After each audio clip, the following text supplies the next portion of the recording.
Kita akan melihat Lukas pasal 11. Kita akan coba menemukan kebenaran ini. Saya percaya semua kita sudah sangat hafal Lukas 11. Dalam perikop pertama, saya ingin tanya kepada saudara dan kerendahan hati. Siapa yang di Alkitabnya ada tanda atau garis bawah ayat 9? Coba angkat tangan. Lukas 11 ayat 9. Ada 1, 2, 3. Oh banyak. Jujur turunkan tangan. Enggak jujur awas. Saya percaya semua kita sangat suka dengan Lukas 11 ayat 9. Karena apa? Saya juga pernah mengancam Tuhan pakai ayat ini. Terus saya tapi jangan diikuti ya. Waktu itu saudara saya itu minta sesuatu untuk saya. Kami bertiga. Saudara kami satu sudah meninggal, yang satu saudara Surabaya. Kami minta sesuatu untuk pelayanan. Saya menggunakan ayat ini. Tuhan, Engkau berjanji, kalau kami minta diberi, kalau kami cari mendapat, ketuk pintu itu dibuka. Sampai 6 bulan, 8 bulan, gambarnya aja nggak muncul, apalagi barangnya. Maka saya tadi sedih, jangan niru, jangan diikut. Saya buka Alkitab, Lukas 11 saya tunjuk, Tuhan baca sendiri ayat ini. Kurang ajar nggak itu, jangan diikuti ya cerita. Karena saya kecewa, kenapa? Sampai saya yakinkan Tuhan tahu saya nggak minta untuk saya ini untuk pelayanan. Sampai 9 bulan akhirnya saya capek, saya berhenti nggak minta lagi.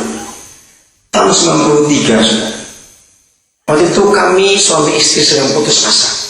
Kami ada di Wamena, sangat putus asa. Karena apa? Kami begitu kesulitan melayani anak-anak Papua ini. Itu kan cuma karena uang, karena SDM. Guru-guru kami, waktu itu kami sudah buka sekolah. Tahun 91 kami buka sekolah SMA Kristen yang pertama di Wamena. Saudara, mari semua kita jadi history makers. Tahu kata history makers? Pembuat sejarah. Bersyukur kepada Tuhan, suku Lundayan, Krayan. Kami pembuat sejarah untuk kemuliaan Tuhan. Belum ada TK, belum ada taman kanak-kanak di suku itu, dan belum ada sekolah Kristen di suku itu. Maka tahun 95, 96 kami buka TK dan SMA Kristen yang pertama. Sekarang TK kami ada 4 di kecamatan itu, dan SMA Kristen ada 1 sampai sekolah Kristen di daerah itu, yang termasuk di Wamena. Kami buka SMA Kristen tahun 93 ketika murid-murid mau naik kelas 3 SMA. Guru-guru bubar semua, dari kepala sekolah sampai guru mau pulang ke Jawa semua. Nggak sanggup ngajar. Begitu sulitnya mengajar anak-anak pedalaman. Disitu kami doa puasa cari Tuhan. Beri kami jawaban. Bagaimana caranya? Langsung ayat ini muncul. Lukas 11 ayat 9. Saya langsung bantah. Maaf Bapak, saya sudah hafal. Saya bilang begitu. Mana lagi yang saya mau pakai untuk memperjuangkan hak anak-anak ini supaya mereka bisa pintar, tapi kami nggak sanggup. Dengan lembut Roh Kudus bicara, baca dengan baik dan yang. Saya bilang sudah, akan saya sampai hafal kok. Tapi dia tahu saya ngotot. Dengan lembut Roh Kudus bicara gini, kamu mulai dengan kalimat pertama. Mari kita buka ayat 9, kalimat pertama. Ada kata apa di situ saudara? Oleh karena itu. Nah ini yang saya nggak pernah teliti. Oleh karena itu aku berkata kepadamu, mintalah, carilah, ketuklah.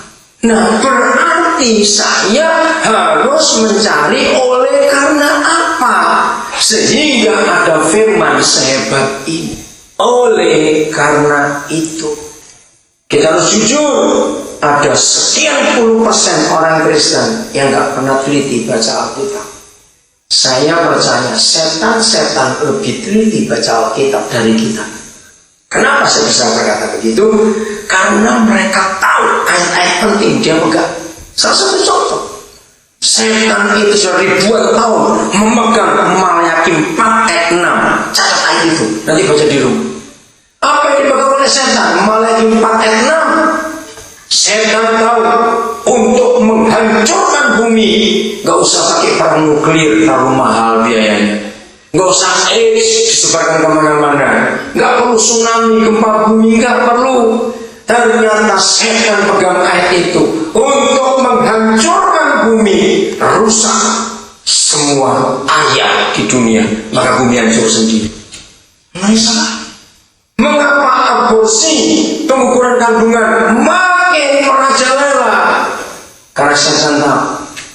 Saudara, saya mau buktikan ini kepada saudara. Percayakah saudara? Lihat bukti ini. Pasti yang belum pernah tahu akan jadi tahu kalau saya ngomong ini. Mengapa semua anak yang mau digugurkan tapi nggak berhasil? Anak itu pasti pintar. Coba lihat, iya atau tidak? Saya mau jawab pertanyaan, iya atau tidak? Mengapa semua anak yang mau digugurkan tapi nggak berhasil? Kok anak itu hebat? Saya melihat ciri-ciri itu. Karena setan memegang apa yang dibuat oleh Tuhan. Anak-anak dengan kekhususan itu dibenci oleh iblis. Maka ketika Musa mau lahir, setan marah, dia bunuh semua bayi. Ketika Yesus lahir, setan pun marah, dia bunuh semua bayi. Ternyata sifat setan itu ada sampai hari ini.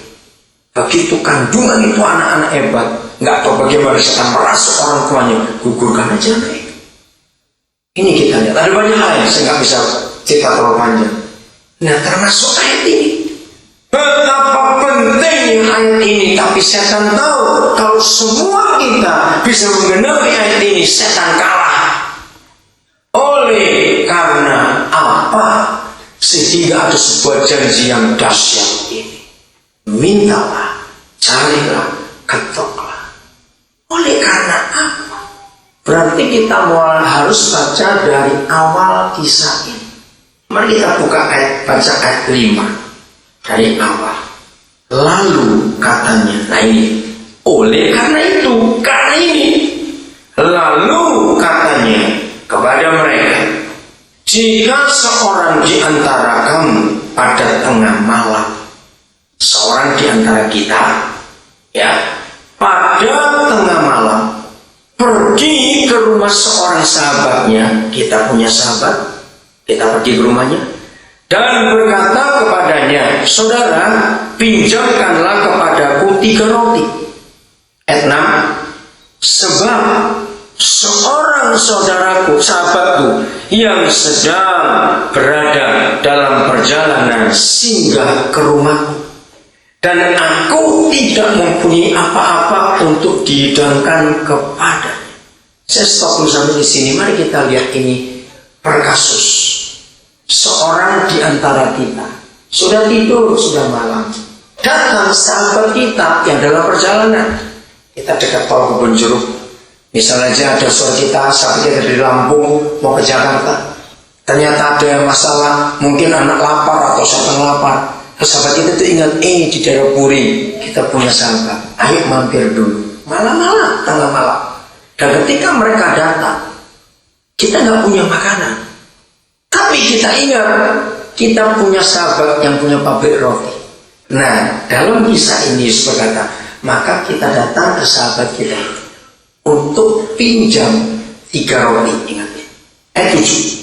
Masakan ia yang di dalam rumah itu akan menjawab, jangan mengganggu aku, pintu sudah tertutup dan aku serta anak-anakku sudah tidur.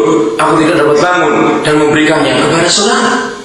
Ayat 8 ini yang membuat kita tidak pernah teliti karena terjemahnya sangat aneh di ayat 8. Yang betul begini ya, dengarkan terjemahnya. Karena mereka dua bersahabat, maka mereka tidak punya rasa saling tidak enak. Sehingga kita yang ketok rumah sahabat kita itu dengar jawaban di dalam tidak mau bangun, maka kita berkata, ngomonglah sampai capek gak mau bangun, aku tetap akan ketok rumahmu. Aku tahu kamu gak akan marah karena kamu sahabat.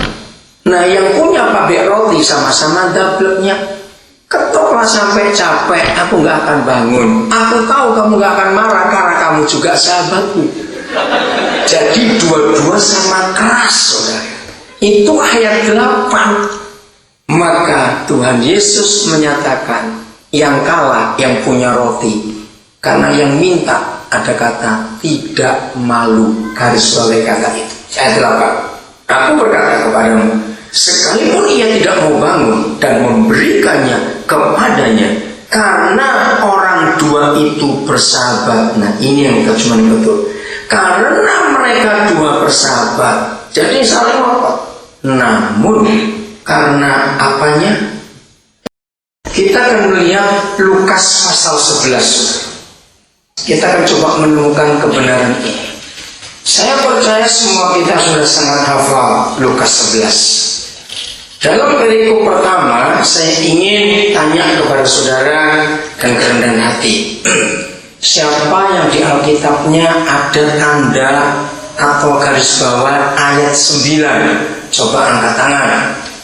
Lukas 11 ayat 9. Ada 1, 2, 3. Oh banyak. Jujur turunkan tangan. Kita jujur awas.